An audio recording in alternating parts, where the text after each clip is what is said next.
Insert हम study कर रहे थे। इंसर्ट में हमारे पास पिक्चर्स भी पढ़ लिया था, ऑनलाइन पिक्चर्स के हवाले से भी आपको गाइड कर दिया था। आगे हमारे पास शेप्स की ऑप्शन है, ठीक है।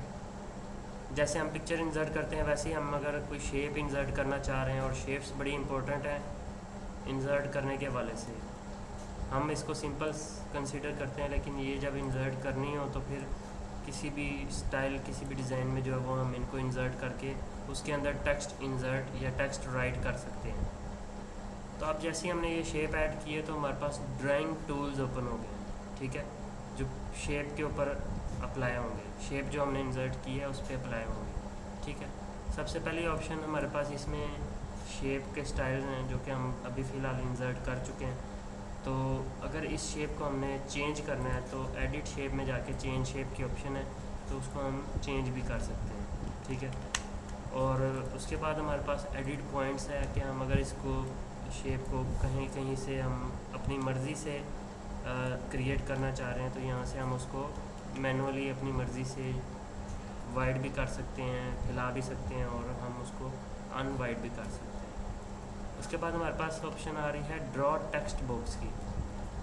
ड्रॉ टेक्स्ट बॉक्स में हमारे पास एक टेक्स्ट बॉक्स आ जाएगा जो कि इंफॉर्मेशन ऐड करने के लिए होता है। चाहे वो आपने शेप की ऐड करनी है या चाहे आपने जिस वाले से भी करनी है, तो वो हम इसके अंदर भी पुट कर सकते हैं, ठीक है। अब ये कलर इसका वाइट शो हो रहा है। अब इसका कलर जो है वो शेप फिल में जाके नो फिल करेंगे तो वो नो फिल हो जाएगा, और आउटलाइन भी इसकी नो आउटलाइन करेंगे तो ये बिल्कुल ही कह लें कि इनविजिबल हो जाएगी इसकी शेप, ठीक है। तो ये हमारे पास एक तरीका था शेप के अंदर टेक्स्ट इंसर्ट करने का, ठीक है। और दूसरा तरीका हमारे पास क्या है, सबसे पहले हम इसको डिलीट कर देते हैं। दूसरा तरीका, जो अपनी शेप है उसके ऊपर राइट क्लिक करके ऐड टेक्स्ट की ऑप्शन पे क्लिक करेंगे तो यहाँ पे हम टेक्स्ट इजीली ऐड कर सकते हैं, ठीक है। अच्छा, उसके बाद हमारे पास ऑप्शन है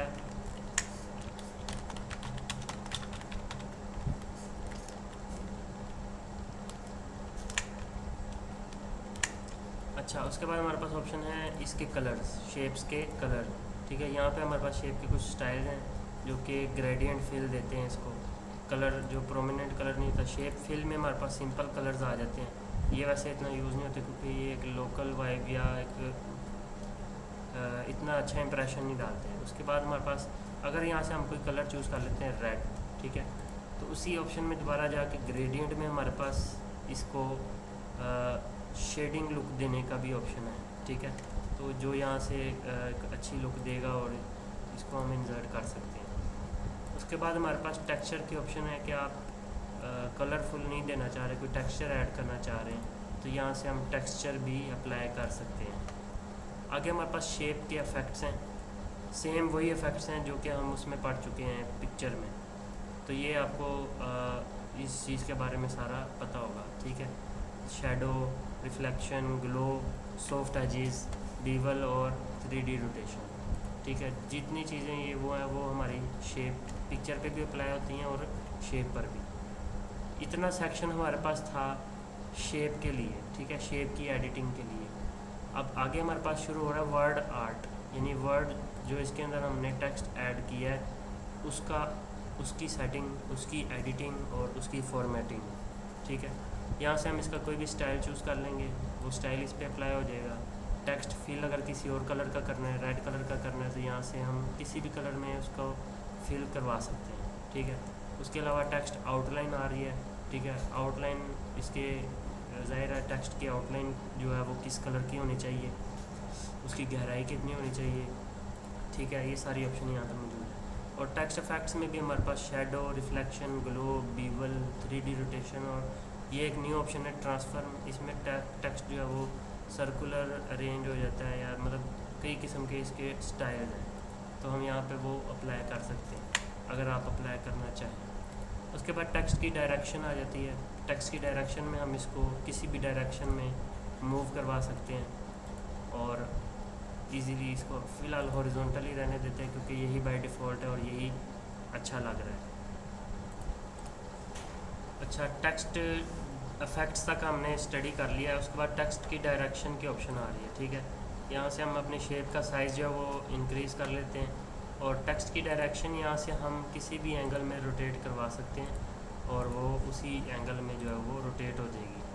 तो उसके बाद हमारे पास अलाइन टेक्स्ट की ऑप्शन है कि हमने अपने टेक्स्ट को अलाइनमेंट देनी है।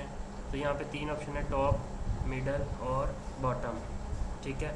उसके बाद क्रिएट लिंक की ऑप्शन है, वो हम आगे भी स्टडी करेंगे। उसके बाद हमारे पास पोजीशन की ऑप्शन है। तो ये पोजीशन जो है वो हम अपने शेप की, जैसे हमने वो पढ़ा था पिक्चर्स में भी, तो हम अपनी किसी भी एंगल पे अपने पेज के इन शेप्स को जो है वो इमेज दे सकते हैं, ठीक है। यहाँ से अब हमने टॉप पे लेफ़्ट, टॉप पे मिड और टॉप पे राइट, तो ये सारी वही ऑप्शंस हैं जो हम पिक्चर्स में स्टडी कर चुके हैं, ठीक है। तो दोबारा बताने की ज़रूरत नहीं है। उसके बाद हमारे पास पिक्चर टूल्स में यही ऑप्शन है कि हमारे पास पिक्चर, ज़ाहिर है ये एज अ पिक्चर भी ऐड हो गई है, तो इसको हमने वही फॉर्मेटिंग अगर इस पर अप्लाई करनी है तो यहाँ से हम इसको यूज़ कर सकते हैं, ठीक है। तो ये हमारे पास शेप के बारे में हम स्टडी कर रहे थे। उसके बाद हमारे पास स्मार्ट आर्ट की ऑप्शन आ रही है, ठीक है। स्मार्ट आर्ट में हमारे पास अब फ़्लो चार्ट एक तरह से आप कंसीडर कर लें कि ये एक फ़्लो चार्ट क्रिएट करता है, जो कि हम बुक्स में भी पढ़ चुके होते हैं कि एक स्टेप से दूसरे स्टेप में कन्वर्ट होना, ठीक है। तो इधर बेतहाशा हमारे पास स्टाइल्स हैं जो कि मैं पिक्चर पे भी आपको अप्लाई करके दिखा चुका था कि आपके पास स्मार्ट आर्ट टूल्स आ जाते हैं, तो उनको हम यूज़ करके अपना कोई भी फ़्लो चार्ट क्रिएट कर सकते हैं। अब स्मार्ट आर्ट में हमारे पास बेतहाशा यहाँ पे ऑप्शंस दी हुई हैं, ठीक है। लिस्ट में अगर आपने कोई स्टाइल चूज़ करना है, प्रोसेस, साइकिल, हिराची और रिलेशनशिप, मैट्रिक्स, पिरामिड, पिक्चर और office.com, ठीक है। अब यहाँ से हम लिस्ट में अगर चले जाएं तो यहाँ से हम ये वाला ऑप्शन यूज़ कर सकते हैं, मतलब कर तो सारे सकते हैं लेकिन हमने ये वाला यूज़ किया है। यहाँ पे हम कोई भी नेम लिख देते हैं, जैसे प्रिंसिपल,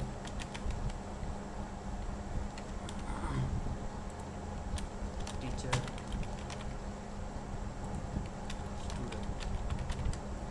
अब ये 3 मुख्तलिफ़ किस्म के डेस्टिनेशन हमारे पास, प्रिंसिपल, टीचर और स्टूडेंट। तो हमने स्मार्ट आर्ट जैसी ऐड की है तो स्मार्ट आर्ट टूल्स जो हैं वो हमारे पास ओपन हो गए हैं। अब इसमें हमारे पास ऑप्शन आ रही है प्रिंसिपल की, टीचर की और स्टूडेंट की। अगर प्रिंसिपल के अंडर देखा जाए तो कौन कौन काम करता है, तो यहाँ से हम स्मार्ट आर्ट टूल में डिज़ाइन में जाएंगे और ऐड बुलेट कर देंगे, ठीक है।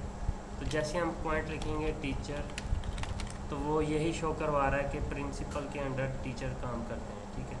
और टीचर के अंडर जो है वो स्टूडेंट्स काम करते हैं, तो यहाँ पे भी बुलेट ऐड कर देते हैं स्टूडेंट्स, ठीक है। स्टूडेंट्स के अंडर अब जाहिर है कोई भी नहीं है, लेकिन जूनियर स्टूडेंट्स लिख सकते हैं, तो ऐड बुलेट करके, यानी हम ये पॉइंट्स ऐड कर सकते हैं सिंपल इधर।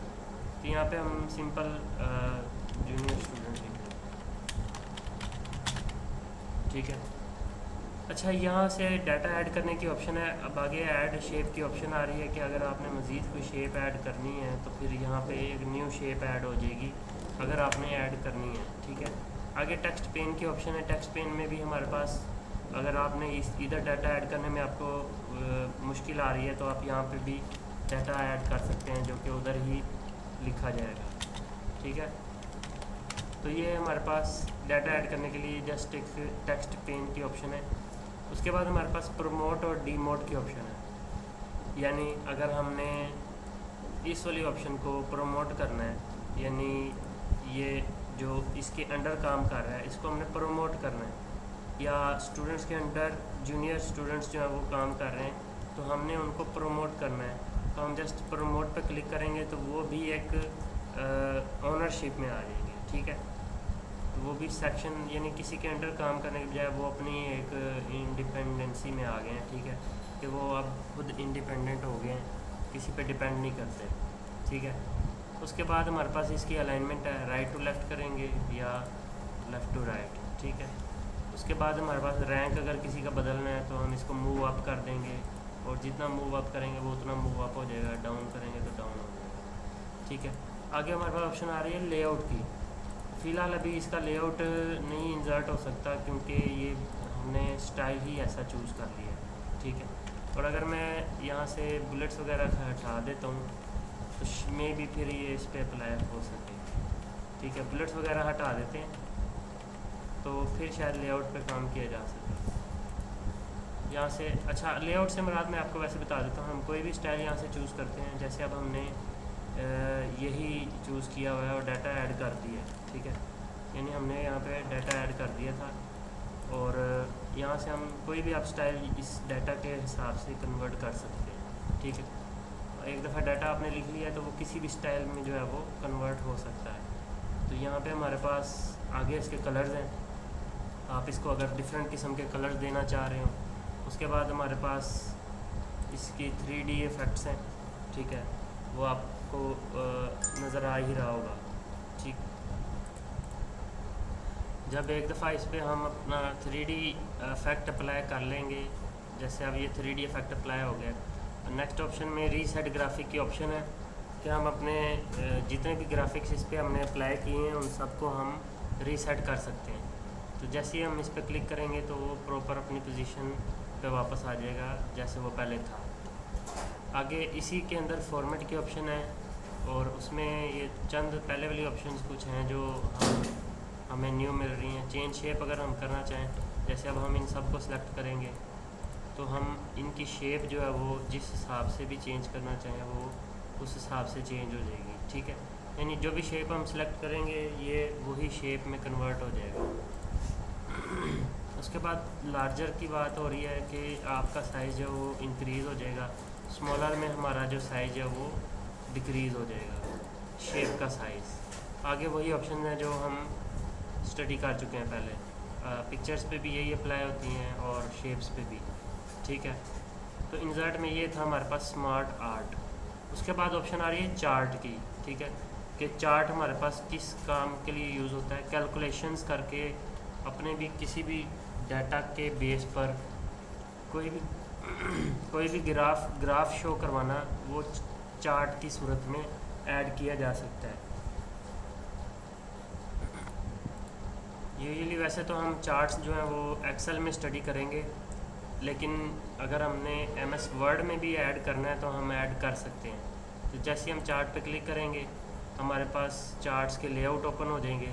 तो आप यहाँ से कोई भी लेआउट ओके करेंगे तो साथ ही हमारे पास एक्सेल ओपन हो जाएगा, ठीक है, ताकि हम एक्सेल में उसकी कैलकुलेशंस करें और फिर हम अपना जो है वो डाटा यहाँ पे एनालाइज कर सकें। अब यहाँ पे जैसे हम लिखते हैं जनवरी, इसको क्लोज कर लें।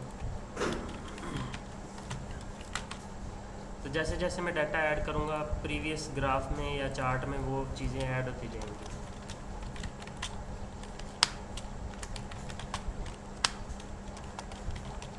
और अब मैं जैसे ही वैल्यूज़ ऐड करूँगा तो उस हिसाब से जो है वो चार्ट जो मेरा इंक्रीज़ डिक्रीज़ होगा।